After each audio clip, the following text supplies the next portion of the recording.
अखेर मुंढवा जमीन घोटाळा प्रकरणी नेमलेल्या खर्गे समितीने आपला अहवाल महसूल मंत्री बावनकुळे यांना सादर केला आहे।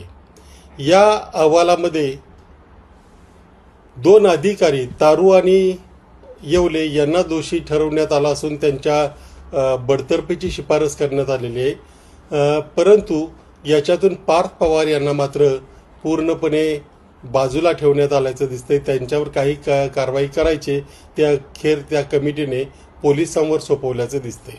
परंतु याच्यामध्ये आश्चर्य वाटण्यासारखं काही नाही। ज्या दिवशी ही कमिटीने नेमली त्याच दिवशी मी म्हटलं होतं की ही कमिटी काही करणार नाही, ही क्लीन चिट देण्यासाठी नेमलेली समिती आहे।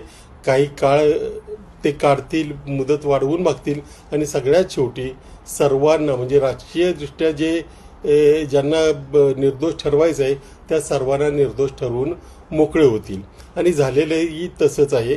आता जे काही पोलिसांकडे सोपवलंय, पोलिसांनी अजूनही ते 2021ची पॉवर ऑफ अटर्नी या संदर्भात काही कारवाई केलेली नाही। खर्गे समितीने अनेक गोष्टी त्यांचा अभ्यास करण्याच्या ऐवजी, त्यांच्यावर विचार करण्याच्या ऐवजी सोयीच्या गोष्टींवरच विचार करून हा अहवाल दिलाय असं दिसतंय। आता हा अहवाल मुख्यमंत्र्यांकडे गेलेला आहे। लवकरच आता मुख्यमंत्री याच्यावर काय डिसिजन घेतात, अर्थात फारसं काही याच्यातून निष्पन्न होईल असं वाटतही नाही। परंतु असं जर चालत राहिलं तर सामान्य माणसाचा या सगळ्या न्याय प्रक्रियेवरचा विश्वास मात्र पूर्ण उडेल, याच्यात मात्र कोणतीही शंका नाही।